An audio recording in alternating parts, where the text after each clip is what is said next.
Welcome to the Across the Spoilerverse podcast. Welcome to the Across the Spoilerverse podcast. Welcome to the Across the Spoilerverse podcast. We're doing it because we're talking about the Echo trailer, and there's an echo in here. Greg, how's it going? You some It's going well. Oh, Going oh. well. Oh. Hey, we'll have a laugh at the channel. It will Yeah. never get annoying. People will love it. They'll eat it up. They'll be so delighted. How was your weekend? Very good, Greg. But I don't know if you realized, last week we were talking about the Marvel stuff, and then just Mm. before we released the podcast, there was a big article dropped about Variety that we're going to be covering very, very shortly in this episode. Kind of feel quite lucky, actually, because since then it's been debunked by a lot of different sources. But fear not, guys, we're going to be going through that. We're going to be going through the Echo trailer. We're going to be going through everything that you want to know. And also, there's been an HBO executive, I think it was the CEO of HBO, he got caught trolling reviewers with fake burner accounts, Greg. My Very, hero. very shocking. I tell you what, Greg, we've got lots of stuff to talk about, though. But have you had a good week? I have had a good week. I think it's great that Marvel news came out the same day we released our podcast. I think it helped us generate views because people probably thought we were talking about it that day.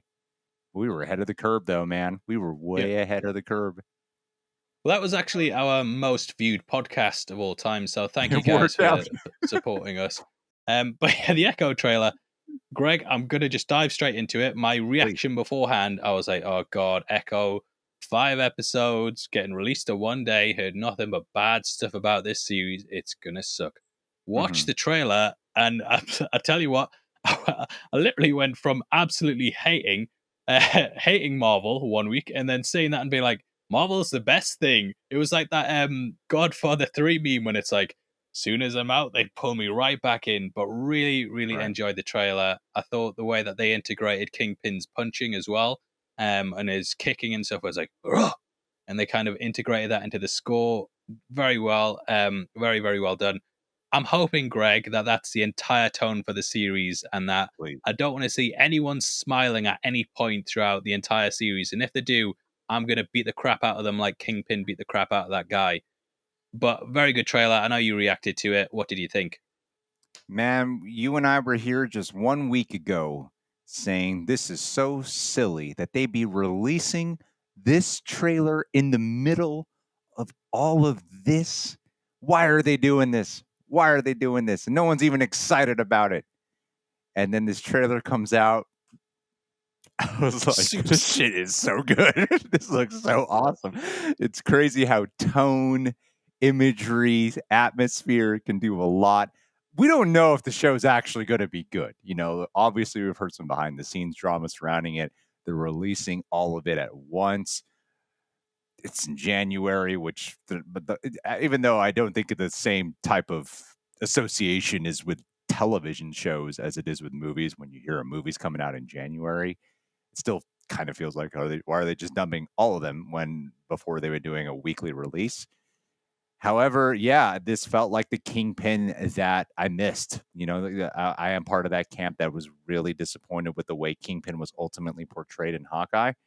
And this brings it back more to the Netflix Kingpin that I've been craving to see on screen. You get a tad tease of Daredevil. And what I thought was really great about it, what I really give the trailer a lot of credit for, is even though it's called Echo and a lot of the talk is about Kingpin, it doesn't just feel like they utilized Kingpin as some like glorified cameo in the trailer. It really seems like that the show will be so much about the relationship between Kingpin and Echo that he will be a supporting character in the show. And even if he's not in all the episodes, he'll be in a good amount. That's at least the impression that the trailer is given off, considering that he's the voiceover throughout all of it. And beautiful use of sound design as well. And yeah, it's going to be Marvel's first TV MA series to be on Disney Plus. So I'm hoping that the violence does ultimately deliver. I'm excited for it. I can't believe it, man. I'm genuinely really looking forward to this. I think it's going to be something really cool, and the representation of the Choctaw Indian Nation looks pretty cool as well. Yeah, they have that shot in the trailer where the guy gets shot in the neck and goes, yeah, you know what I mean? Definitely down to see that. But yeah, I think you're completely right about Kingpin. But even if he's not in it that much, I think when it's a binge, it's almost not as noticeable. You know what I mean? If all the episodes are there at once and you're just kind of watching it in one go, you don't really notice like, oh, this character's been teased out for 5 episodes and he hasn't shown up until episode 4. It's like, you know what I mean? It's kind of that. I don't know how the maths works out on being teased for 5 episodes but not showing up till episode 4, but we'll move past that. But unfortunately, Greg, as hyped as I was, one of the people behind the show, they came out and said something about how they're changing up Echo's powers. And in case you guys don't know, basically in the comics, Echo is called Echo because they can see anyone do a move and copy that move. So Yes. it makes them brilliant at hand-to-hand combat. You know, it's sort of the same thing as Taskmaster, where they can mimic people perfectly. And when you have someone like Daredevil, they can really bring out the combat flares in that. They have said that she's actually going to have magical powers in the series, and that the powers in the comics were kind of lame. And that was kind of when I was like, oh. And maybe that's a lot of the drama behind the scenes. I know we had a similar thing with Ms. Marvel where her power set was changed up. I personally believe with Ms. Marvel, they're actually going to go back to how she is in the comics, and the whole bangle thing's kind of sort of a misdirect. It's her sort of getting used to the abilities of having the embiggen and stuff. And then the reason why they brought up that she has a mutant gene is because, say, those bangles get destroyed or something, it's going to allow her to get the powers through another means. And but yeah, hearing that, I was kind of like, but you know, I went back, rewatched the trailer again, which I rarely do with trailers if I'm not covering them. Thought the tone of it was excellent. Really made me feel like excited for the show. And I Yeah. know that it's, you know, Echo's not a massive character, but I think the fact that they don't necessarily have a set fan base for her, they can kind of have more freedom. And like you said, it's going to be TVMA, or I don't know what that is in the UK. It's just put it on for the kids, or don't put it on for the kids. That's basically the two ratings.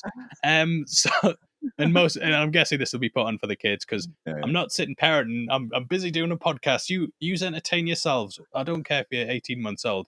But yeah, look, really, really good. Feeling the whole tone of it. I think if that's the style they go with for Daredevil Born Again, they're going to nail it. And I really hope that they've kind of reshot the series because they've seen that they need to do that tonally. You know, when She-Hulk came out and we had that Daredevil episode, sure, we enjoyed it, but there was definitely the feeling like, well, I hope this isn't the tone they go for with the main series. But seeing this, it makes me confident that they can do it and do it right. So yeah, I feel very excited for it. Hopefully. And yeah, I wish I had the energy to cover it. But what happened, Greg, was I set my alarm for 5 a.m. I woke about 3:30, and I looked at my phone and I thought, oh well, I've got another hour and a half in bed. Waited 10 minutes and was like, I'm not getting back to sleep. So I just got up, did Loki, you know, Invincible was out, Gen V finale as well, and I powered through it. And then we actually managed to we didn't know what time the Echo trailer was coming out, so we finished the Loki episode 5 video about 9 a.m. And I was like, well, I can probably squeeze another video out of this. So the final trailer video that you saw on Saturday, that was actually something we worked on Friday. But by the time I finished that, I think the Echo trailer still hadn't released yet, and I was just absolutely exhausted. And I just thought, gonna have to knock it in, and we'll just talk about it on the podcast. I just thought that like you didn't cover it due to sexism, but you clarified it. So Yeah, thank God, Paul. I feel the next couple of weeks, Greg, that we're going to get called sexist by someone somewhere if we say the Marvels either wasn't good or the reason why it didn't do well at the box office. But unfortunately, that's the world we live in. We'll try and keep a nuanced take on things, guys. Sometimes it's difficult, or emotions get in there. But speaking of emotions getting in there, Loki viewership, it's down, sadly. Apparently, the viewership dropped to down 39% from last year. So it's basically dropped 40%, which is, you know, almost 0.5%. Yeah, kind of. I'm just sitting thinking this sucks because Loki season 2 is really good. Yeah. How are you feeling about it, Greg? I'm trying to understand why, and thinking about why it might have dipped, because I don't think it has anything to do with the quality of the show. And when thinking about Loki season 2, one thing that really stands out to me that I find very interesting is that you don't need to have watched everything that comes in between Loki season 1 and Loki season 2 pertaining to the conversation of the Marvel Cinematic Universe, right? So that's really cool. And Loki season 1 was a huge show. It was kind of a phenomenon. And if you loved it, then you could just watch Loki season 2. So one part of me is going, is it because the Marvel fan base has been a little bit diluted? Have they lost faith in the quality of the writing? Even though the conversation surrounding season 2 has been great, the other part of me has also been curious as to, are people not tuning in because that feeling that Marvel has naturally generated of, I have not been keeping up with the MCU that much, so I feel like I might be a little lost if I just start Loki season 2 right now, when you don't actually need to do that. Because as much as we love our standalones and we love that things can feel contained, and the fact that you don't need to watch you don't need to watch everything that came after season 1 to follow season 2, because it's really just feels like a sequel to season 1. I do wonder if there's a lot of people out there who thought, I haven't been keeping up with the MCU, even though I love season 1, so I'm not going to watch season 2. I have no idea what it really could be. I feel like it probably could be a variety of all of those things, because by all accounts, people who are watching season 2 for the most part seem to really be enjoying season 2. You know?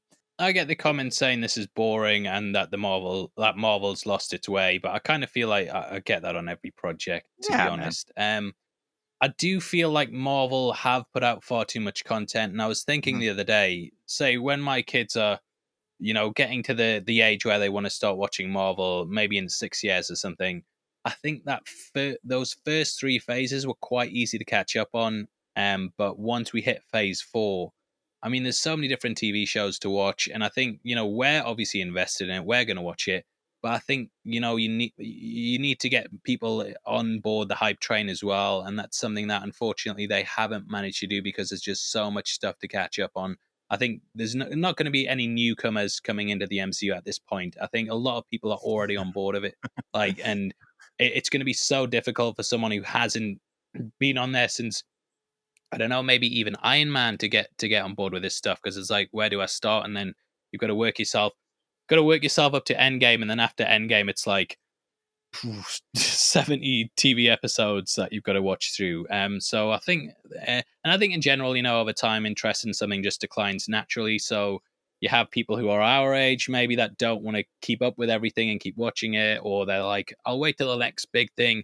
You've got no kids coming in to check things out, and you're kind of hitting a point where it's just hardcore people in the middle that that's 60% left who are going to still keep watching this stuff all the time. But I Yeah. think it is. I don't think it's an issue with quality in terms of this, but it might be an issue of the things surrounding it, their quality.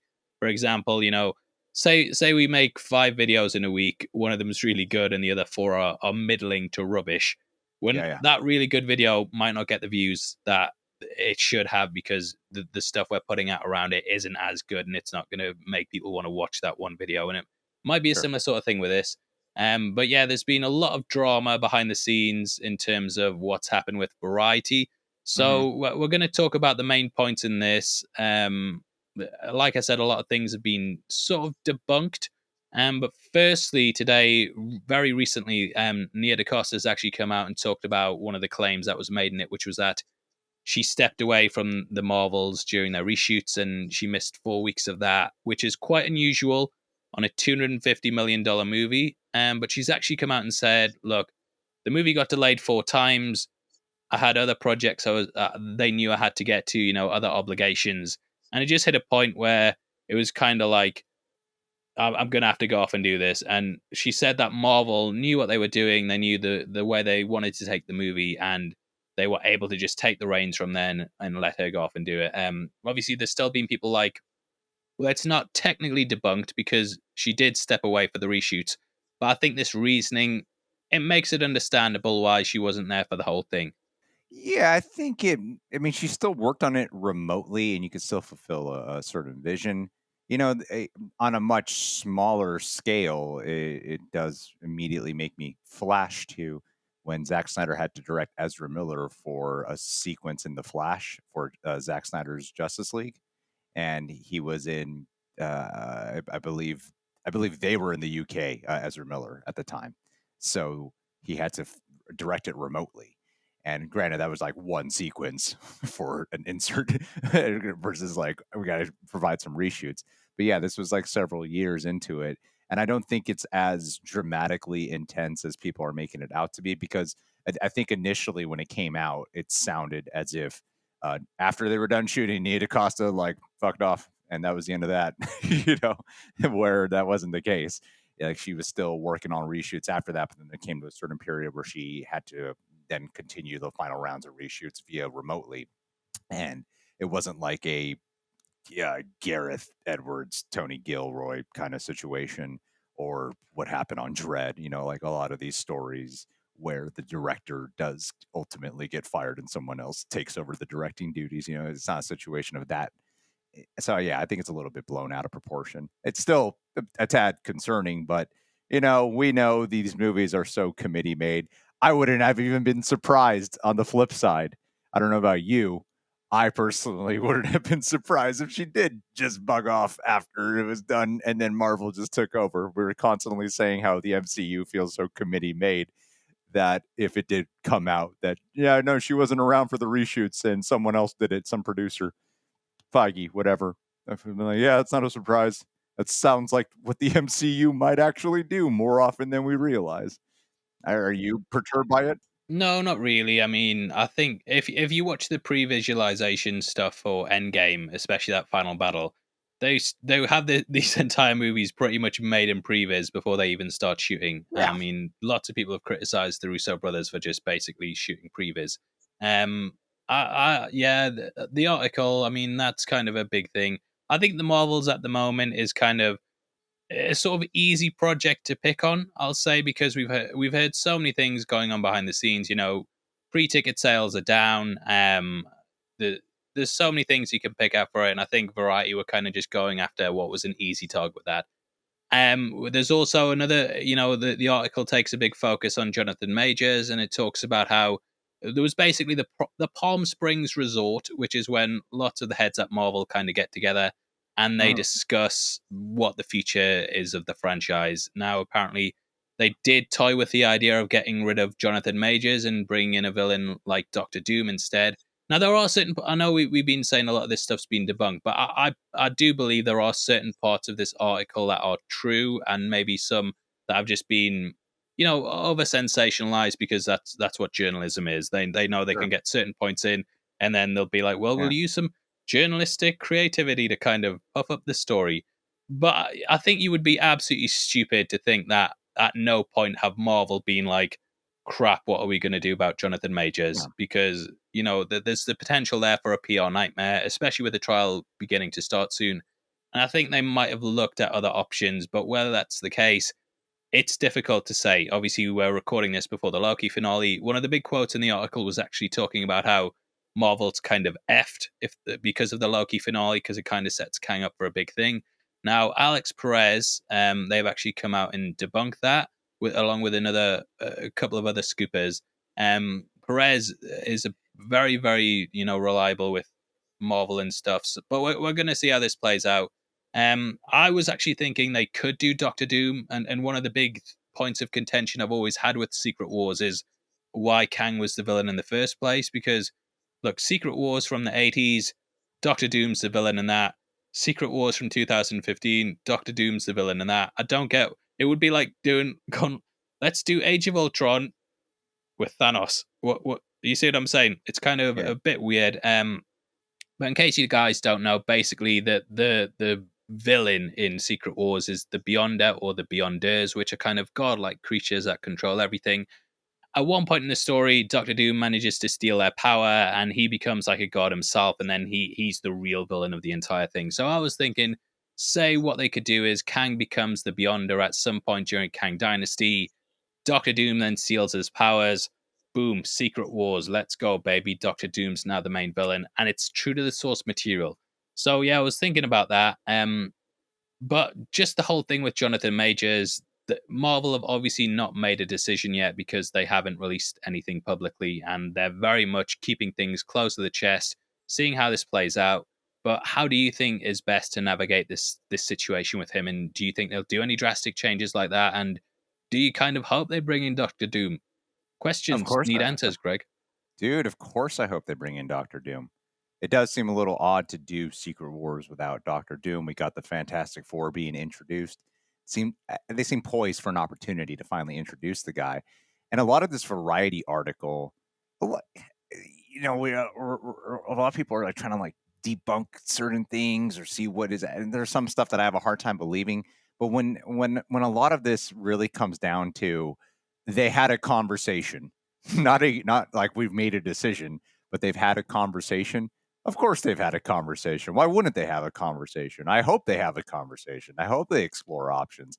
Why wouldn't you in a situation like this, when you have a actor in a particular situation that can be very problematic for your whole franchise when so much hinges on this? Yeah, it makes sense to me that they would at least consider it. I don't think they should make any decisions until after the trial is done.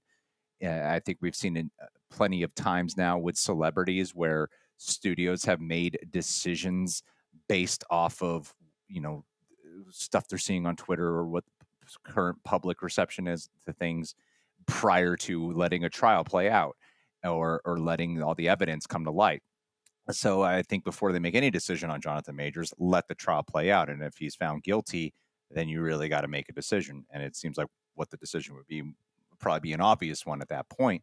If he's found not guilty, then still proceed. Like, how is the public going to feel about it? But that's all things to consider later on down the road. I think I think what's difficult with Marvel though is he's getting set up as the big main villain of the next Exactly. phase, or this phase that we're in actually. So he's going to be in so many different projects that they're all going to be shooting at the moment that are going to release after the trial, and it kind Exactly. of hits a point where it's like, can they go back and reshoot all this? Now, obviously, Ezra Miller is another person who sort of similar situation, public perception wise. They're in a big superhero movie. It's kind of balanced on their shoulders. And there was a time, definitely during the Flash, where a lot of the talk was reshoot it, just reshoot it. I do feel that they have to almost make a decision very, very soon, because it's not just the case of one movie where if he gets found guilty, it's going to affect that. It's going to be a lot of different projects, and if he does get found guilty, that it's going to cause issues. Now, obviously, innocent until proven guilty, but I can see at least why there would be conversations about we need a backup plan in case stuff happens. Well, is how much? I don't think a lot has actually been shot for the future for King. I know that there's probably things written down. I know there's things that are considered of where an appearance has to go and whatnot, and the strategy of that. I think what's mainly going to be involved in is rewriting and re-strategizing versus having to reshoot, because I think most of what it's probably all in Loki season 2. I mean, at least looking at the upcoming projects of things that are filmed, like I don't think he's going to be in Captain America. Maybe he has a cameo in Deadpool 3.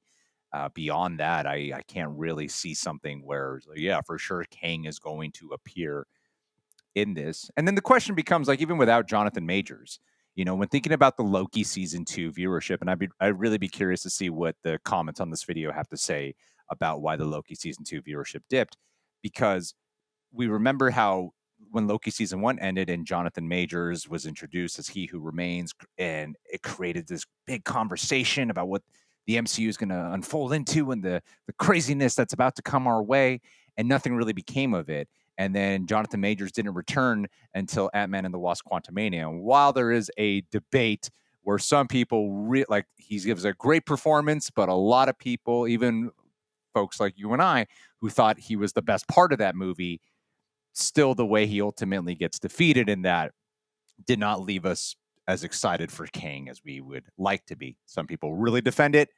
That's fine if you feel that way. Totally respect it. Personally, I am on the camp that was like, yep, wasn't a fan of the way he ultimately went down in that movie.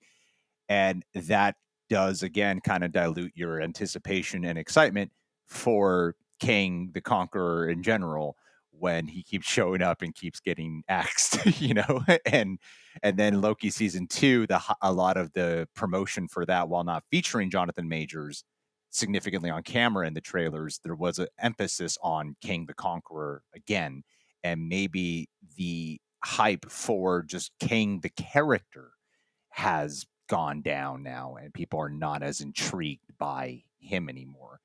Because there was that piece in the Variety article that did say they were considering, maybe re-strategizing before any of this stuff with Jonathan Majors' arrest came to light. And I could believe that part of the conversation. Granted, Yeah, I think that's bullshit. yeah, the part of me that I think it was annoying if they did consider it, if they were like, oh, Quantumania underperformed. Maybe people don't care about King. I'm like, well, that's a big problem with Marvel. Then, if that is a real conversation you're having, I'm like, well, you should be making a good Ant-Man movie. You shouldn't be hinging all your bets on hyping up Kang in your Ant-Man movie. You should be focused on your film, and that's where Marvel's problems. That's an even bigger Marvel problem at that point by not focusing on just making a great Ant-Man movie, by trying to like, oh, let's gauge the audience and what they think about Kang on this one. So yeah, I think that this is a very convoluted mess, but well, I agree with you. I do agree that they have to make a decision probably before this trial wraps up because the trial can last a while longer. Yeah, So I guess they have to see how it's progressing and like I, and they have to anticipate the outcome. I think the issue with Kang is that there's so many versions of him that if you start killing them all off every time we meet one, it kind of makes the threat less severe because it's like, Thousand well, percent. Ant-Man's beaten him. You know, he got killed during Loki season 2. Sylvie killed one of them. Mhm. Whereas, and this is another thing that Marvel kind of changed for the MCU. Kang wasn't really a multiversal character almost. He had different versions of himself, but he was always a time traveler. And going back in time, that's what created the alternate versions of him. Whereas here, it's like, no, he exists in all different realities and stuff like that. And they kind of have changed Kang a bit. You know, he wasn't always multiversal. It was more time traveling. He'd Yeah. pop up at certain points throughout time and change things. Whereas he was kind of more of a threat in that because it was like he could go back in time and change something in the past that would massively alter the future, and he could invade certain parts of time and change history and stuff. Whereas now it's kind of like, well, he fights through the multiverse, wiping out timelines. So there is a different side to it.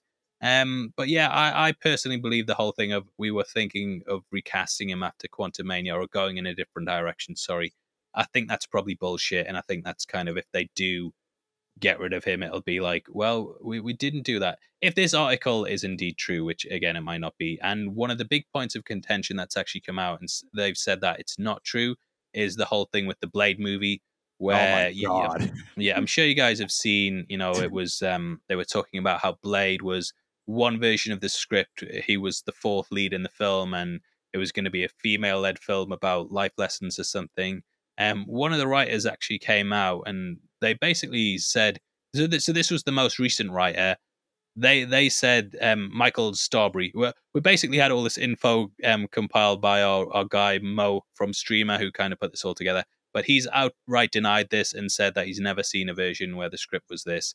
And yeah, it does sound kind of weird because That sounds I like mean, some South Park Panderverse shit, honestly. yeah, it literally was the Yeah. Pandaverse, and that was like the perfect meme for it. But Mahershala Ali, he looks like Blade.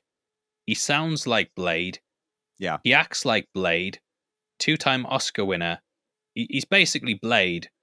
I don't get why there was ever like, we're gonna make a movie about Blade. We've got the perfect guy for it, but it's gonna be about women. So personally, I don't know how much legitimacy there is to that. I don't It believe might it. be the case, but yeah, for one of the most recent writers to come out and say that's not true. I mean, I don't Variety. Yep, you don't know. I don't care how much progressive pandering Disney can do. I have the hardest time. I genuinely have the hardest time believing that that version of that script existed. It Yeah, seems just so far fetched, way too far fetched for me to believe that they had someone take the time to actually write that. Because you don't cook that out in a day. You know, that takes time to put a screenplay together. And I have the hardest time believing that Kevin Feige was there going, yeah, this is the direction we need to take. I don't believe it. That sounds like some crazy. to be fair, though, there were lots of rumors last year that it was going to be Blade's daughter. It was going to be focused on her, Bladella, we'll call her. But that's how these rumors spread. You know, that's how they pick stuff up. Yeah, We don't know. We're probably never going to see that movie. There's a big song and dance on at the moment saying that Blade's R-rated officially, but I'm it better sure they be. announced that last year because I'm sure that was in the Hollywood Reporter last year. But you see how these stories just come up and over again. Yeah, But I yeah, that was the bit. That's probably the story with the biggest contention, along with what's happening with the Marvels and stuff. There was also a bit that talked about how Robert Downey Jr. and Scarlett Johansson have been asked back for to basically reprise the roles as their characters. I believe that's real. I think that's true, but I think that was always going to be the case with Secret Wars. I think the older characters have all been asked to come back for this. I think Chris Evans probably going to be back as Captain America. So I don't know how much of a big scoop that was, but yeah, that was kind of another point. But yeah, very strange article. It kind I of blew up last week. And then there's been so much backlash from the Marvel fans who've been going over it bit by bit and taking it all down. I do think Blade, in order for them to gain control and a little bit more of a positive direction for its behind the scenes crap, because it's regardless, like, even if I don't believe this one script development part, it's so obvious this movie has had many production problems, right? Well, it was Because released, announced 4 years ago.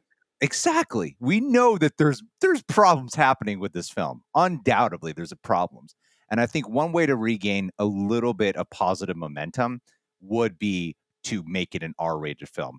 We have to just realize that most of us know Blade not from reading him from the comics. We know him from an R-rated franchise, and that's part of the excitement of having to come in. Deadpool 3 to me is not the exact same thing as making Blade R-rated, because that is a sequel that they are inheriting that is going to cross over into the MCU. This is a new franchise that they would be starting in the Marvel Cinematic Universe, a new film franchise. And if they are willing to honor an R rating for Blade, which just seems like it should be, considering the fact that Blade became popular not from the comics, Blade became popular because of an R-rated franchise, then they should make it R-rated. And I think that would definitely gain a little bit more positive traction for people. Even just looking at what happened with the Echo trailer, people seeing that they kept Kingpin here and it has maybe it won't be as R-rated as the Netflix shows, but it has an R-rated vibe about it. That does something for audiences. And I really feel like Blade needs to be R-rated. And I think it would help them rebound some of this conversation, man. They should do it. They absolutely should. Yeah.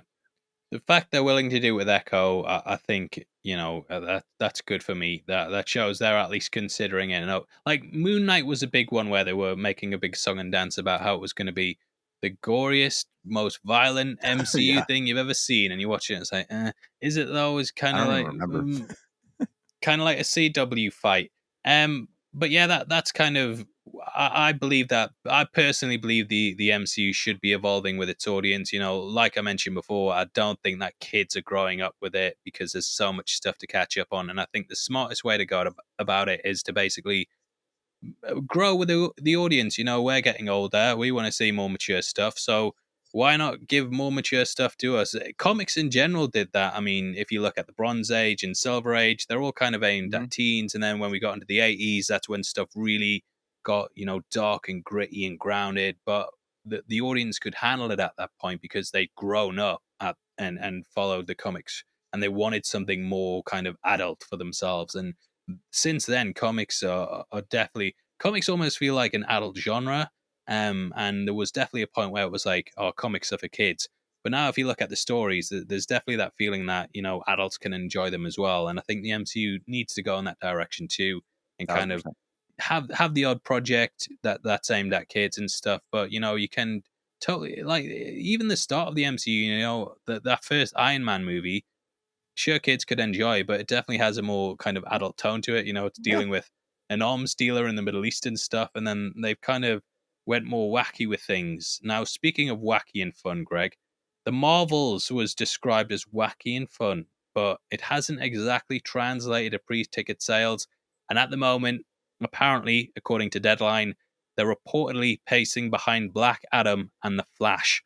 Oh Now, God. the final trailer is going to release tonight during a sports game in America. I think it's a football game, American football. We won't Yep. piss off the English people who listen to this channel. But from what I've heard, there's well, we're releasing this tomorrow, so I can spoil it, and you guys know if I'm right or not. Valkyrie's going to cameo in the trailer, but there's not going to be anything about the post-credit scene. Which Look, you guys watch this channel, you probably already have it spoiled for yourself. Um, so they're clearly trying to drum up as much interest as possible. Things are down to the wire at the moment. And locally in China, apparently it's going to be debuting just ahead of Shazam: Fury of the Gods, but it's got a very, very low pre-sale ticket kick, so got a very low pre-sale ticket kickoff. Got there in the end. So yeah, Greg, why do you think the interest has just been weak and down? Is it fatigue? I feel like I'm going to hear the word fatigue 400 times in the next week, Greg. What am I going to do? I mean, the trailers don't sell you. There's a lot the trailers are not really selling you on. Like, it's really relying on, just to think about it, it's really relying on people who watch the Disney Plus shows. And Captain Marvel was not that beloved. Like, we just got to face facts on that. There are some who love, and I'm not attacking those who feel that they loved Captain Marvel. If you look at reception of the film and the character, didn't exactly generate the most hype of when are we going to see Captain Marvel again? When are we going to see this character again? It plain and simple, it just didn't generate that conversation to the heights that they wanted it to. And then Miss Marvel, it still did well though. It did well, very but well. I'm talking about the reception in terms of the aftermath audience. And how it's looked back on now is kind of that's what I'm referring to, is the emotional association and the anticipation of wanting to see this character again. I'm looking forward to it, sure. But then, you got Kamala Khan from Miss Marvel, which was a great show, but wasn't a huge show. And then in WandaVision, you got she's coming back. She's cool. I love WandaVision. That was a great show. But her character was not really much of the talk for me. For a lot of us, she was someone that the drumming of the conversation was not really the most prevalent with her. And then the trailers, they have a villain there, I think, but they're not really showing you who the villain is. There's a plot that doesn't feel like the clearest in the trailer. Like, you can decipher it and you can watch trailer breakdowns and do your best to understand it, I think. But I think for like a general audience member, if you're watching that trailer, you're like, I don't really know who the villain is. I'm not even sure what the plot of this movie is. Like, there's a lot in those trailers that it's a lot of imagery and wackiness without it being really clear what it is that makes this different, unique, and what is this really about? Because I had to like look up things beforehand before watching the trailer to understand exactly what the film is going to ultimately be about as well. And I don't. That's just a theory. Like, I have no real idea why this is probably not doing as well. There's also the superhero fatigue part too. Yeah, there's the Marvel fatigue part. I think there is that. What if something doesn't look special or unique enough? There could be that. Don't forget, Greg, it's a sequel to Secret Invasion as well, and everyone seemed to love that. Yeah, there's a lot of factors of why it's probably not going to perform that well. There's a lot.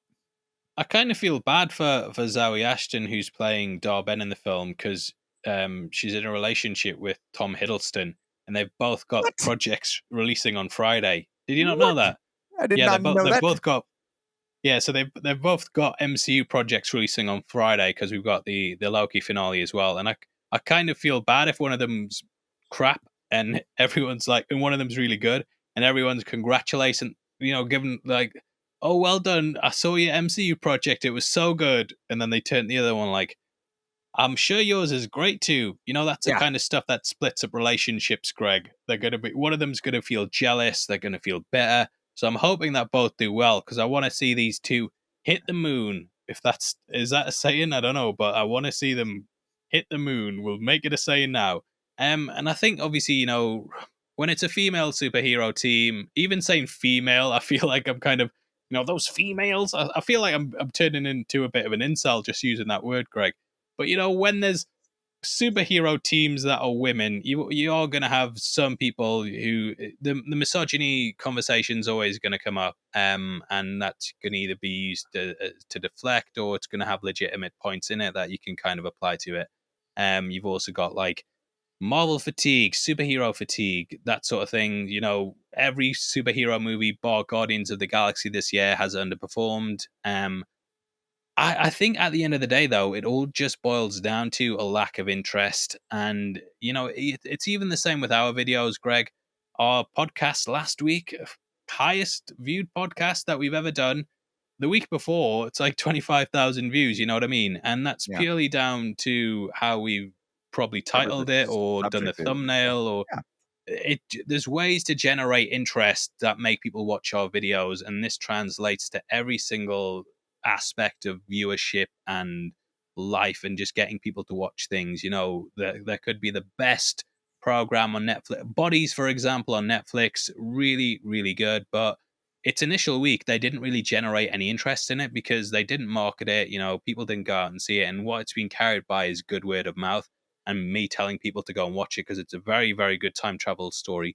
But yeah, I think it just boils down to lack of interest and why is Loki down? Because there's a lack of interest. It's just because you know people just aren't interested in these characters to the point that they want to go out and do it. And you can take a terrible movie and people are interested in it and they'll go see it. I mean, we see this time and time again. Five Nights at Freddy's, for example, we didn't think that was a good movie. On the whole, it's getting panned by critics, but the fan base is there. They're interested in seeing it, so they'll go out and see it. And that's all it boils down to, Greg, is lack of interest. And whether the movie's good or not, we don't know yet, but they haven't sold it as something we should be interested in. Now, a perfect case study on this, Greg, is the first Captain Marvel movie. How did they get us interested in that? Sandwiched it between Infinity War and Endgame, sold it as you have to go and see it. People were very interested in the end of Infinity War. They were desperate to know what was going to happen in Endgame. Their interest was at an all-time high, which was demonstrated by the Endgame opening weekend box office, which was over $1 billion just in that opening weekend. Insanity, and that shows how interested people were in that. So even little side things, people are gonna go see it. But I think just the way the MCU is structured at the moment, there's not that driving force to get people on board and desperate to go see it. And they're kind of, I don't know, they just haven't sold the movie that we need to care or go see it. Like, I'm MT's going to the screening for our channel. I'm going to probably go see it maybe next week. Whereas I'd be there opening weekend, but I'm just like, no, I can wait and see how the reception is. I mean, it's been almost it's been several years since Captain Marvel was last seen, right? In Avengers Endgame. And it's been Don't forget almost What If, Greg. Don't forget and that What If I episode. will I keep never reminding you. forget that after you reminded me. Every week I remind you and you forget about it. And it's been almost 3 years since we met Monica Rambeau in WandaVision. Thinking back on it now, I take some of it back, what I just said like a few minutes ago, that there was an interest in who she was becoming in WandaVision, right? But that was like 3 years ago, almost 3 years ago. And a lot of other properties have come out since then, and this is the problem when you oversaturate the Marvel brand, when you're doing too many things that you kind of forget about some stuff and you lose interest in the follow-ups of things, because like Loki's been the reoccurring subject throughout this whole conversation. And Loki season 1, man, I could really go back to that time, and it was such a phenomenon. And to see the viewership dip, I was like, well, a billion other things have come out since then, and maybe a lot of people just don't give a shit anymore to see the follow-up to it for a variety of reasons. And thinking about the Marvels, like it's probably coming out a little too late, honestly, for this mashup. Like, we've only seen Monica. Am I wrong about that? Have we seen Monica Rambeau in other things out after WandaVision? Is there something I'm forgetting? I feel like there might have been a post-credit scene. No, sorry, no, there wasn't. I'm trying. It's because I've watched that post-credit scene so many times, for WandaVision. It's because when we were talking about Secret Invasion, I Right. kept I kept using that over and over again. No, I'm pretty sure she hasn't. No, she hasn't. I've just checked Google. No, not being Yeah. in it. Yeah, it's too long of a wait to really, because now I'm like jogging my memory about her. And yeah, it's been a long time since Carol Danvers and like Kamala Khan. Yeah, it's a bummer, man. It's a bummer. Yeah, What I'm hoping for this movie, what I'm really hoping for, on my optimistic side, is it seems likely that it's not going to have a good opening weekend. I'm hoping that people love it enough where word of mouth can be strong on it, that it this is really optimistic, that it could generate some good box office revenue and change the conversation around it. It's been a while since we've had a film like that where it underperforms opening weekend, but people love it so much that it ends up killing it at the box office for the next few weeks. And it would be cool to see that happen for this film because at the end of the day, it does seem like there's a lot of passion that was put into it. And the performers, like I said, I love Iman Vellani. I think she's one of the best cast actors in all of the MCU. So that's my main drive for wanting it to do well. Is I really want her to just get bolstered up a little bit more because I don't really Yeah, like the she deserves conversation. it. I think she does. I She's a absolutely big think she does. comic book fan as well. Yeah. Now I know there's the whole audience split on it as well. Interestingly, I was looking at the demographics for the first Captain Marvel's movie, and Captain Marvel's idiot over here. It was mainly men who went out to see it actually. Whereas I feel like this film, they've kind of marketed it more towards women, and I believe they've tried to, Barbie, massive movie. They've obviously tried to do that, but we talked about this last week. Barbie is like a kid's toy that girls grew up with, and that is a staple of pretty much most girls' childhood. You know what I mean? They all had Barbies. I had a sister; she had about 20 different Barbies all the time. Whereas that my sister didn't have any Captain Marvel figures, didn't have Ms. Marvel, didn't have Photon ones, and I feel like that movie, especially for women, was always going to do well because it's like something that they all grew up with. Whereas the Marvels, they've tried to market it like that, but it's like, who are you? You know what I mean? It's my Sure. wife. We went to the cinema last week and we were sitting, and my wife was like, "I really want a chick flick. I would really want to see a chick flick." And I went, "Oh well, the Marvels is coming out." And she's like, "Oh, that just seems more like a superhero movie." And it's kind of in this weird place where it is, it's being pushed towards women, but I don't necessarily know that women are are even receiving that message and understanding that it's for them. And on the other side of this, I think men are kind of feeling like, oh, well, maybe this isn't for me. You know what I mean? Sure. Sure. It's in a weird place marketing wise, and I know it's got Samuel L. Jackson and stuff, but he's not really being pushed. And it's kind of who's your demographic here now. Marvel Comics, they've always skewed male. And I think they've kind of forgot that almost a lot of the time in kind of pushing this. Now, I'm not saying that they shouldn't push this stuff. Please don't take my words out of context and think I'm saying that it's a boys' club only. Obviously, that this stuff should be accessible to a lot of people. But it just kind of feels like they've almost lost the way on who to market it to because Marvel is such a brand associated with men that even if a Marvel project comes out that's for women, they don't necessarily associate that. You know what I mean? It's kind of I'm trying to think of like Action Man. Imagine if they came out with Action Man, but they were like, it's for women. I don't Right. know Right. if women would necessarily instantly associate it with that and want to do it. So I hope I've made my point succinct there I enough. think you But have. yeah, it's just a weird thing that I think always boils down to lack of interest. And I think no matter what kind of things you throw at it, whether it's like we're in a pandemic or Spider-Man No Way Home show that even in like a really bad week of the pandemic, people will go out and put their health at risk to see that People were movie. willing to. Yeah. Yeah, same thing when it's like, oh well, the weather's really bad, so people didn't go out for that reason. I think when the weather's bad, people will go out and see that movie, and I think when it's an MCU movie, if people feel like they need to see it, they will move heaven and earth to go and see that film. The amount of people that take days off work to go see a Marvel movie, you know what I mean? Even work can't get, even money can't get in the way. It's like I needed to just take a day out to watch this movie. I don't feel like that's necessarily there with the Marvels.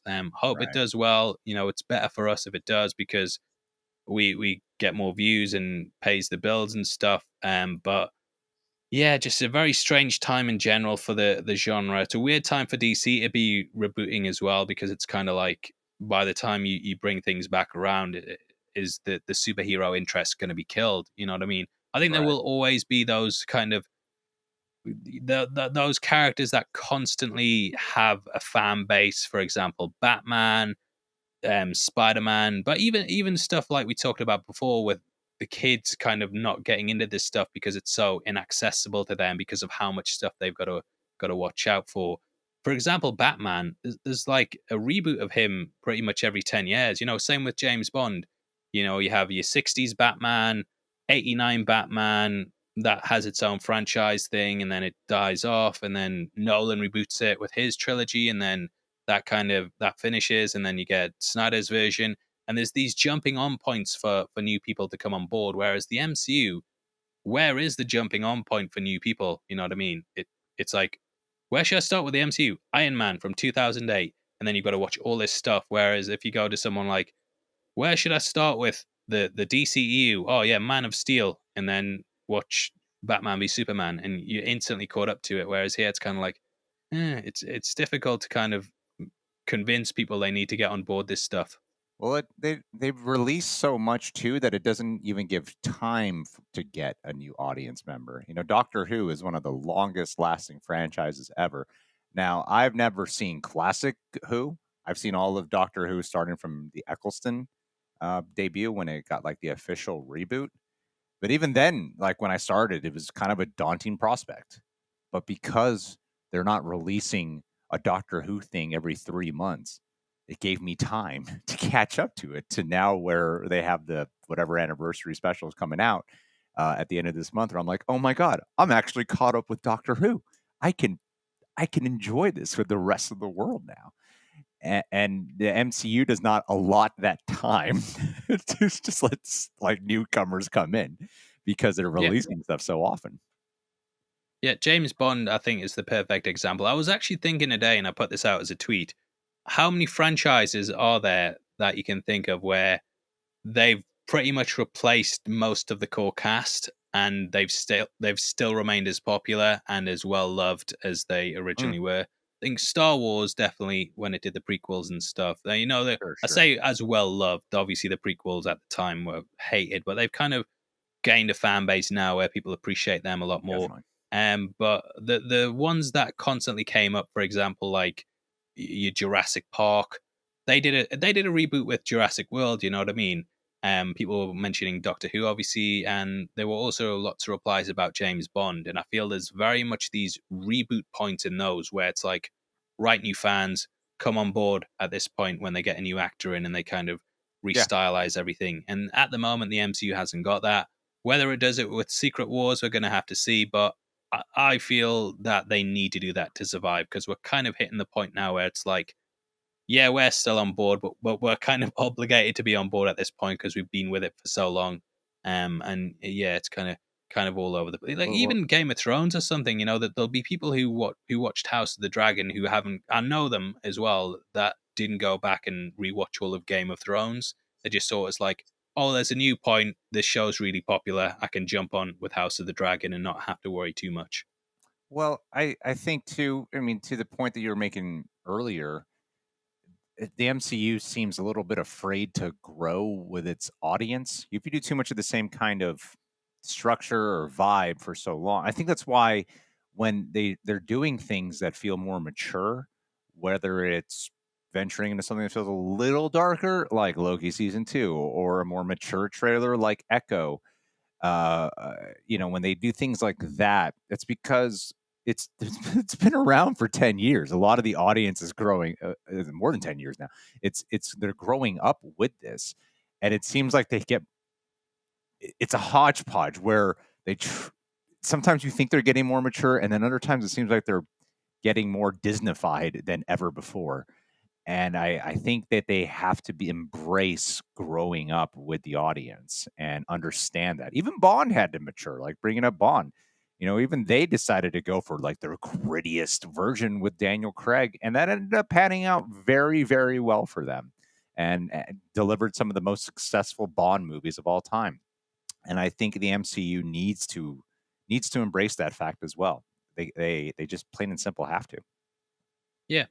They don't really give room for anticipation either. Like I said, Yeah. releasing Loki and Echo on the same day, releasing the Loki finale and Captain Marvel. I still can't get my head around that. And every single person who comes back at it, it's like, well, it gives us more content to watch. What are you complaining about? And I'm like, you really don't get it. Like, there's a reason why Apple don't release like five different iPhones on the same day. That are, you have Yeah. to you take the conversation away from those two projects because you split what people are talking about. And we live in a world of trending and online discourse where that helps to boost the popularity of Definitely. something because people get to talk about it. And yeah, having you two big projects that you spent probably $500 million on combined, at least I'd say. That's budget, and then having to market it. I mean, the budget of the Marvels is absolutely insane. I'm guessing that Loki's in the $100 million range. So yeah, you're looking about $500 million. And to put them both out on the same day and have people having to talk about one, having to go somewhere to watch it while they can't watch it because they're watching something else, which it's just insane. And I just can't get my head around it. I think you could have released them at different points, and you'd have all the focus on that. Hmm. And it just feels like it's almost kind of like, oh, we've got another Marvel thing for you. Oh, we've got it's like, yeah, can you just back off, mate? I want to just sit down and watch some Japanese horror, mate. And you keep sending all this stuff my way. It's just like when people spam you all the time. Like one thing about being a YouTuber is there was a point where I was just releasing like 5 videos a day. I was like, why aren't the views on this really good? And it's like, because you need to give people a break, give people time off. Me and Canadian lad, yeah, we do very similar videos from time to time, but his feel like special events. You know what I mean? Because he doesn't do that many. Whereas it's with me, it's just like, oh, it's another heavy spoilers video. Fuck them. I'm not watching any of this shit. And that's kind of what I feel is kind of almost with Marvel right now. It's like, oh, it's another Marvel project instead of, oh, it's a Marvel project. You see what I'm saying? Yeah, yeah. You can't run your movie studio like a because while while there's like Marvel Studios, you can't run your franchise like just some crazy content machine.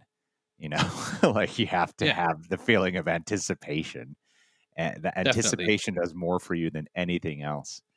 Yeah, And no, that's the part of it where yeah, I kind of miss it. It's kind of crazy to see how used to it we are now. We're just I don't really anticipate too much anymore. yeah, It's I kind of mean, sad. Spider Man No Way Home was the perfect example. Like, even just the anticipation for the trailer, that was insane. And because they were just held off Yeah, everything and were just drip feeding us with like one set image a month, and it's like, oh my god, Spider-Man No Way Home is gonna yeah, be the best movie ever. And yeah, it's kind of that there's not that time to get excited for something because it's like expected almost. You know what I mean? I doubt people yeah. get that excited to watch soap operas because they probably are for a couple of hours where it's like, I can't wait to see what happens tonight. But yeah, when you've got so many projects coming out, it's difficult to maintain that hype and that buzz like we used to have, where it was an event. You know what I mean? The year was broken up into like, oh, there's a Marvel movie in 2 months' time. I can't wait to see it. So yeah, kind of lots of reasons definitely there.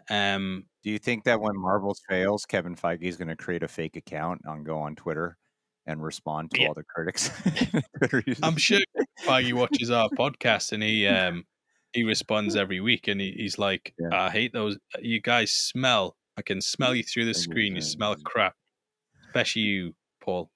You smell beautiful though. So yeah, lots of big news stories this week. HBO executive has been named in a lawsuit. And what's basically come out is that Casey Bloys, the HBO then president of original programming, he'd basically asked his staff to create burner accounts and go after reviewers who were slagging off Perry Mason. And what it turned into was him basically telling the staff, like, look, mate, this guy's wrote a nasty review. Can you go on and call him a wanker or something? And there was lots of weird identity politics with it. For example, if you went on the bios of these fake accounts, it was like vegan, proud mother. It's like, whoa, you, you're making, yeah, it's like really weird. Um, and I Look how just didn't. great. We're great people and we hate your review. Yeah, yeah, exactly. But you actually, so it should be a bigger story than it is, I think personally. For this head of HBO to be going after reviewers who didn't like certain TV shows. But what he said was he came out and actually released an apology. He said, "For those of you who know me, you know that I'm programming executive and I'm very, very passionate about the shows that we decided to do and the people who decided to do them and the people who work them. I want the shows to be great." So when you think of that mindset and then think of 2020 and 2021, I'm working from home, spending an unhealthy amount of time scrolling through Twitter, and I came up with a very, very dumb idea to vent my frustration. And he continued by saying, "Obviously, 6 tweets over in a year and a half is not very effective, but I do apologize to people who are mentioned in the leaked emails and texts. It's not going to be just 6. There's no way it's just 6 tweets, mate. It's going to be more than that, I'm sure. But even still, to think like Greg, we get loads of crap all the time, Oh like God. loads and loads of Oh negative my comments. God. I'm not being hyperbolic here, but I could probably spend every hour of the day arguing with people nonstop.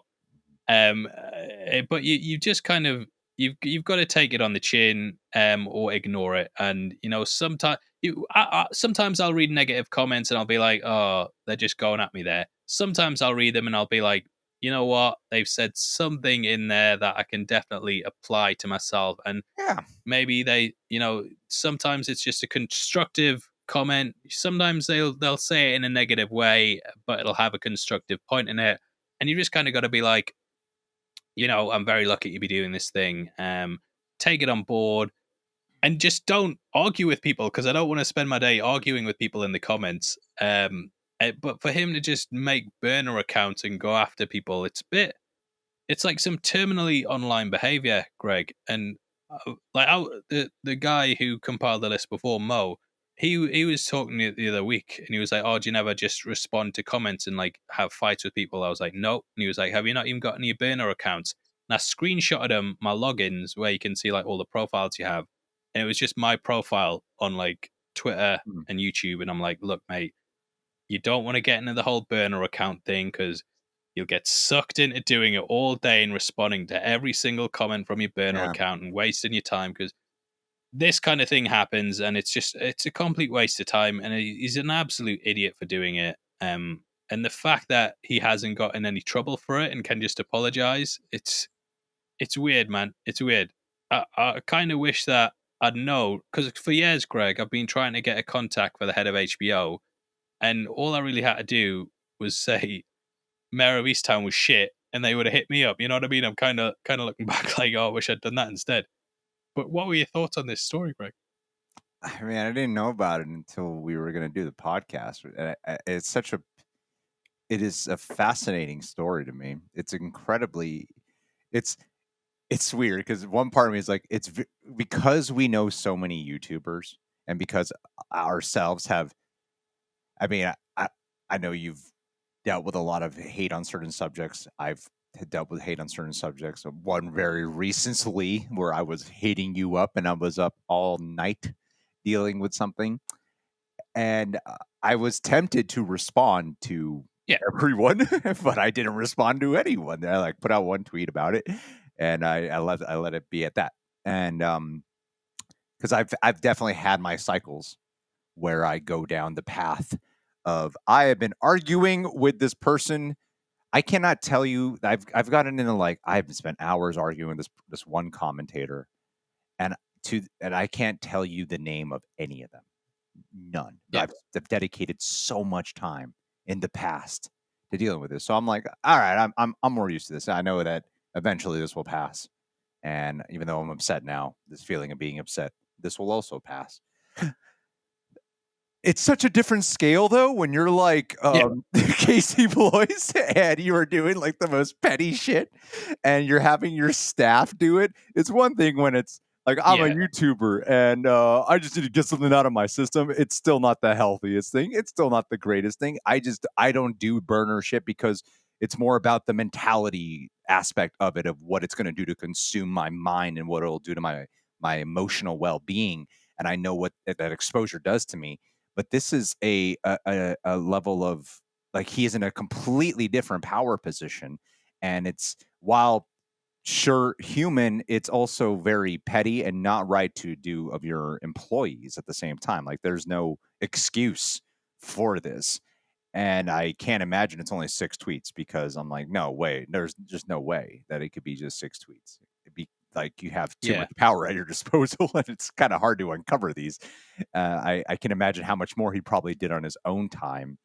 And yeah, it's also very disrespectful to the critics as well, who they went to go target, because it is an act of like cyberbullying at that point, and I don't agree with it. It's one thing if the critics are, because the critics, I'm sure, are formulating their shit in a way that is meant to be a critical analysis.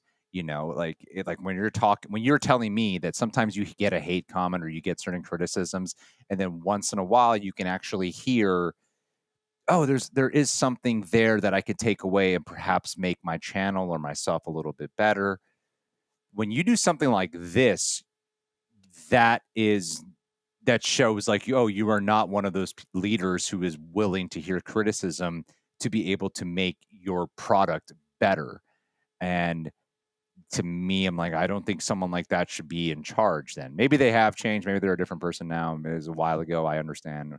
But Yeah. when I I first th- hear this, it sounds really, really bad, and not someone who should be in a leadership position, plain and simple. Yes. So I have seen counter arguments where it's like movie critics are dickheads. Go after this. Fair enough. That's a fine opinion to have. I think where you step over the line though is when you ask staff to do it, because Yeah, that's kind of putting pressure on them to do it. Because if it's your boss and it's you ugly. have a job and you might be worried about getting fired or something, and the boss says, go shred those account stuff, go shred those pension forms, or and also while you're there, set up a fake account on Twitter and go after this reviewer because he said his show was shit and I bloody hate him. It's It ugly. just kind of steps over the line, and it's pressuring your staff into doing something that isn't, it could get them in a lot of trouble. It implicates them in doing this stuff as well.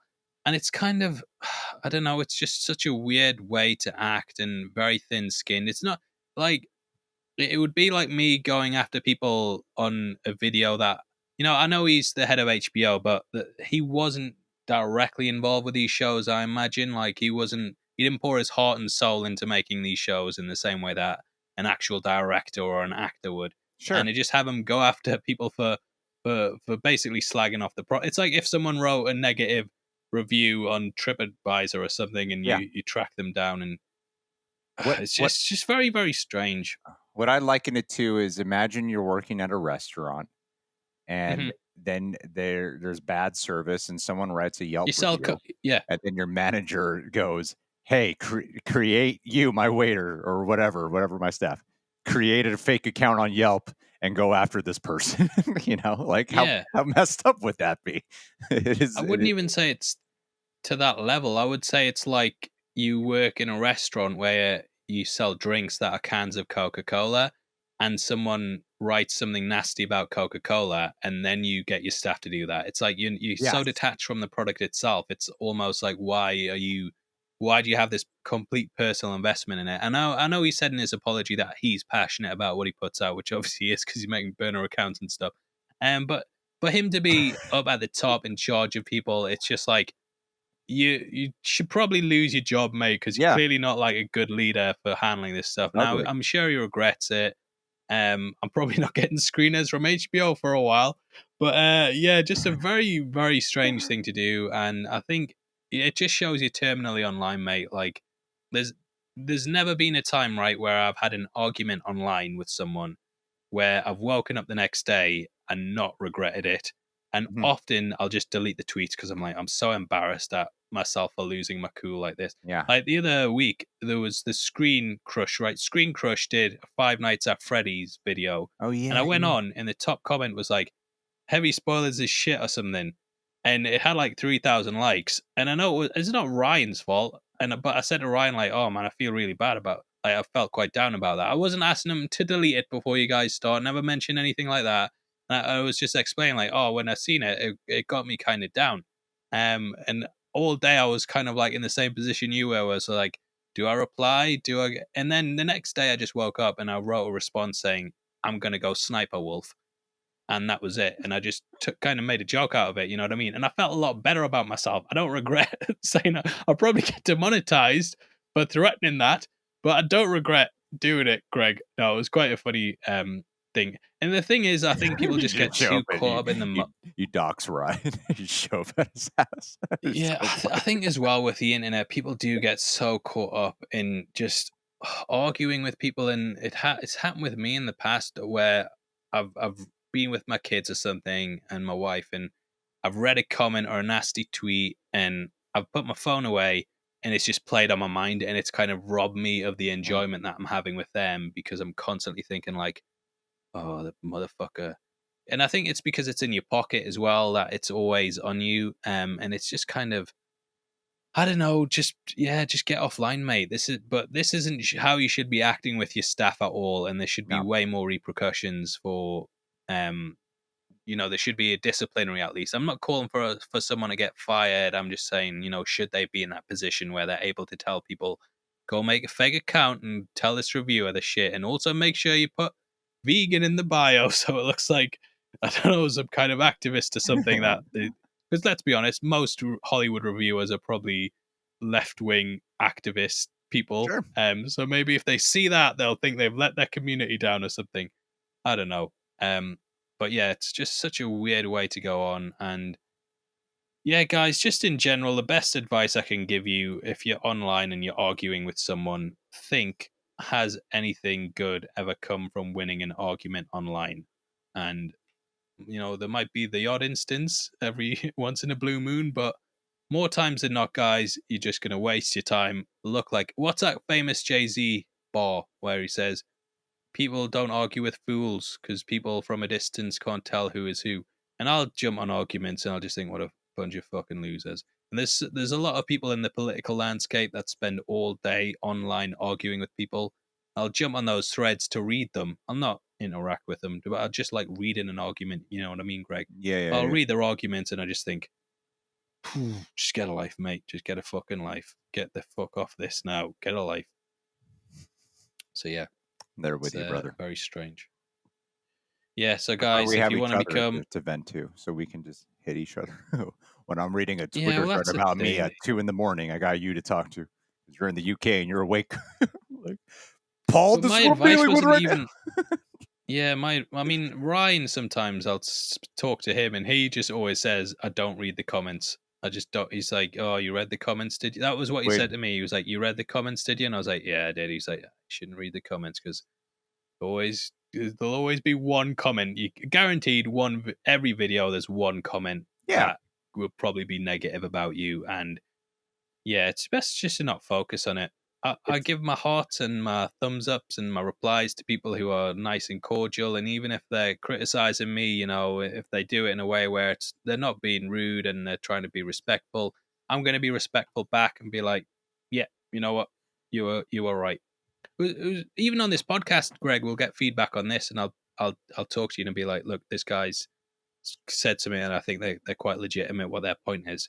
Little Mermaid was a good example where we kind of made tits of ourselves and people yeah. went back at us, and it was kind of like, oh yeah, they've got a point. Let's address this next episode.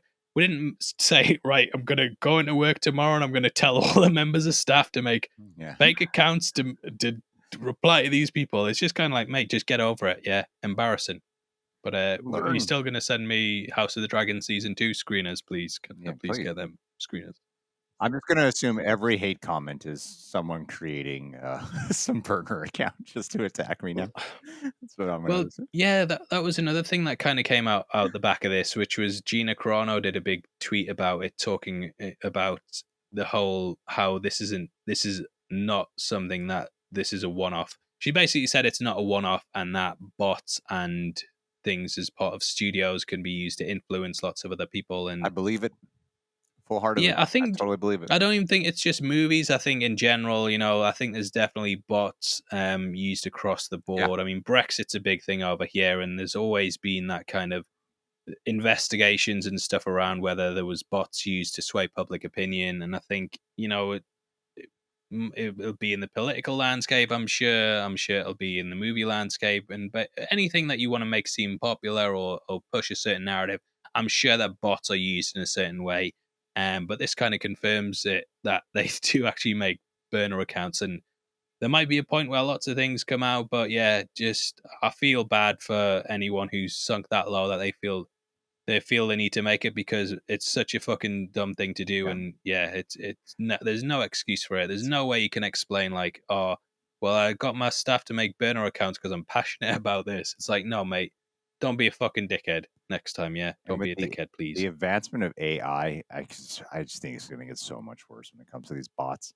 You know, like you go on Amazon and you could see certain Bot reviews. reviews. You're just like, Jesus Christ, it's so obvious a bot review, and sometimes on Rotten Tomatoes as well. I'm not gonna. I think for the most part, the majority of the audience reviews are sincere. I think for the most part, they are very real. And then there comes times where you see certain sections where you're like, this doesn't sound like a real person writing this when you're But scrolling we video get on. bot comments as Oh, well. it's out We every get time. so many.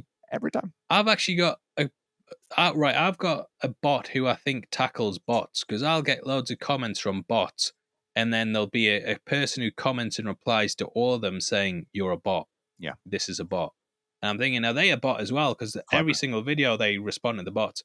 But I spent ages trying to clear out the bots, because they're normally like sex accounts Yeah, that yeah. copy other people's posts, so it looks legitimate, like a legitimate opinion on the video. But Yeah. what it is they've got some scantily clad woman in the thumbnail, Man. and what they hope is that you click them and subscribe to them and start interacting with them. And I don't know how it And all they works, never but reply to me. Every time I click on it, Paul, and I never get a response back. Really what pisses do you me off. say, Greg? I'm always like, hey, I saw you comment. You seem like a lovely human being. Yeah. I'm Greg. What's your name? Never get a response. Oh man, that sucks. They're the Oh, only it's ones so I reply sad. to. But yeah, so very sad. Bots run the world at the moment. We're all kind of traveling into the AI world where we can't tell whether anything is real or not. And yeah, it's all fake, all fake. Even Instagram is like, there was, I remember people at my last work, they talked about an app where you could just get likes given to you. So you could could get like 10,000 likes from bot accounts.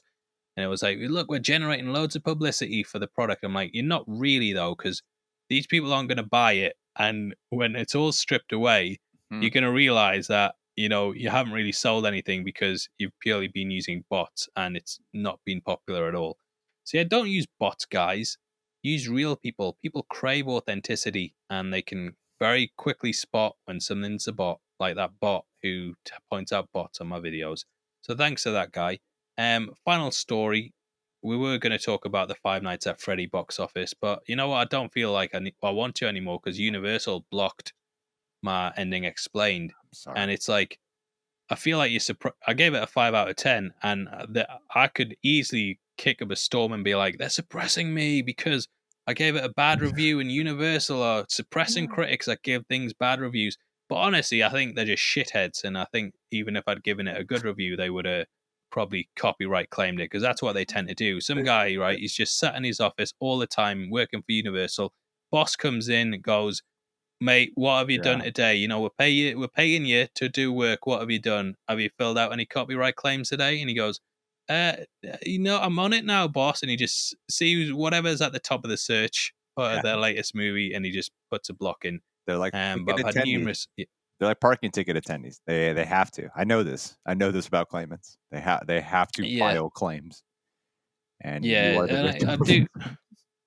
I feel kind of bad for them, because it's like, that's your life. You know what I mean? It's like, it's not going to be a fulfilling job filling it in DMCA forms all day.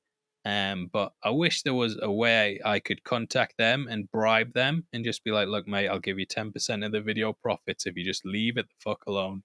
You don't have to do anything. Just leave it the fuck alone. And then it'll be a big story of like, heavy spoilers pays off Universal copyright guy to stay top of the search result. Do But Is there yeah, a re-upload blocked? I actually had one waiting Yeah, for yeah. when they blocked it. It's on about 30,000, 20,000 views, I think. Oh, look at me trying to oversell it. It's on 30,000 views. No, it's about 20,000 views. And even the top comment, so I had it unlisted, and then I wrote out a comment saying, apologies for the re-upload. Universal blocked the last one. And I had that pinned, and it was 5 days later, then they blocked it, and I just thought, yeah, we'll put it live. So yeah, just not talking about your movie, guys. Just talking about how much of a shithead studio you are. And even in the strikes, they were talking about how they cut the palm trees down Yeah. on protesters so that the sun wouldn't be blocked. Like, what evil people! Just constantly, they're like the worst kind of corporation out there. And if any, I buy a lot of 4K movies. I still buy stuff from Universal because they've made good movies, but the people running the studio probably shitheads. But yeah, if you want to make 10% of all my video profits, just to leave me alone. No, you know who to hit up now. I'm gonna get an email account now. I'm gonna get an email from like some 14-year-old in, I don't know, Wisconsin or something, who's like, I'm head of Universal and just send me the money and I'll stop it from doing it. I'll be like, of course I'll send you the There money. you I go, trust man. you. Yeah, it'll be like at universal.com, but the L's an I or something. So yeah, Five Nights at Freddy's blocked video. Don't want to talk about it. They harassed me because I gave it a 5 out of 10 or something I'm like sorry, that. But Paul. yeah, speaking of the deal, well, the strike anyway. We were hoping that the SAG strike would end at this point, but they're apparently getting their final offer at the moment. When this video releases, they might have resolved it or at least come to something. But yeah, it's kind I of don't think they will. it's just dragged on so long. Like, Did you see it's Zachary Quinto's yeah. post?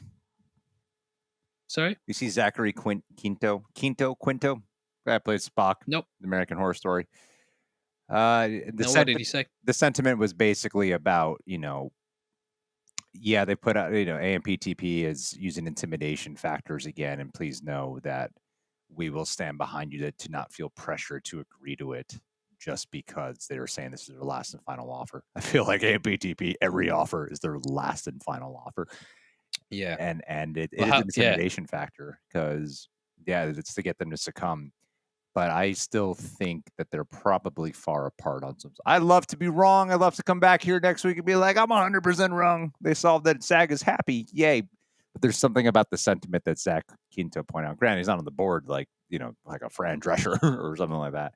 But to put out, hey, we saw the statement AMPTP made. Please don't just agree out of pressure. We will still hold the line for as long as we can.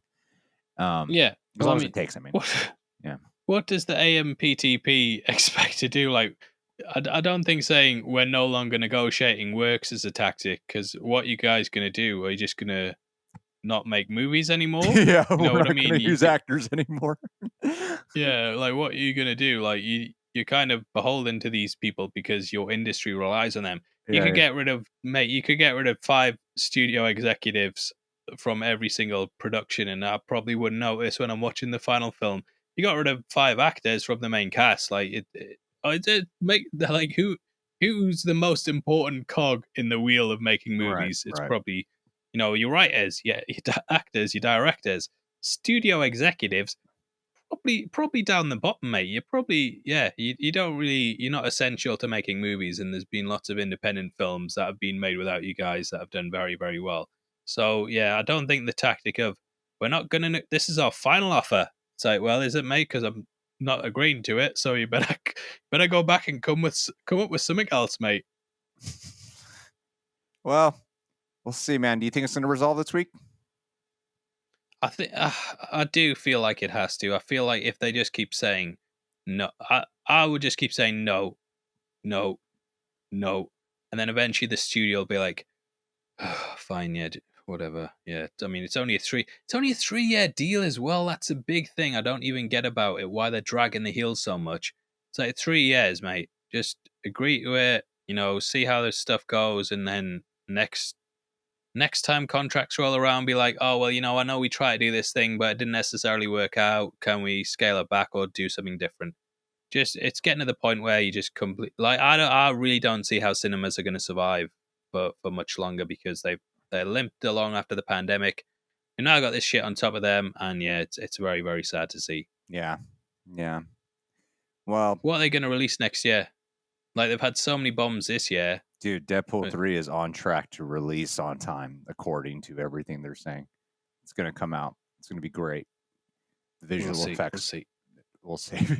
Yeah. Visual effects And department. hopefully we'll see you guys back next week, because that is the end of the podcast. Is We've it? enjoyed it. It is, yeah. We've got no more stories. Oh, I what? was going to talk. I did have Five Nights at Freddy's in, but I've decided we're not going to do it. And Oh, yeah. we're at 90 minutes anyway, Greg. These people they've got lives. They've got shit to do. They've got to they've got to go on the internet and argue with people, Greg. And it's difficult to do that when you're trying to listen to a podcast. But yeah, thank you so much, guys, for sticking with us as always. And if you enjoyed the podcast, no matter what you listen to it on, yeah, would really appreciate the thumbs up. It does make a difference. We appreciate the comments as well. I know you guys have been ragging on how we hate negative comments, but if you write it in a respectful way, got no problem with it. It's when it's stuff like mate, your hairstyle's absolutely shit, and your Funko Pops, you're probably a virgin, you little freak. I'm like, oh yeah, that really hurt me. That. So yeah, please don't do that, please. So yeah, lots of love though. Thank you guys for sitting with us for another podcast. Greg, your final thoughts? What you I hoping love your for? universal rant. That's my final thought. And thank you to everyone who has been watching with Yeah. us, listening with us, because I love the conversations I get to have with Paul here. And I know I got my loyal haters here, and I'm okay with that. I welcome your engagement because it only helps the video. Yeah. Get Log in off your bot account. Off your bot account. Ryan Airy created it.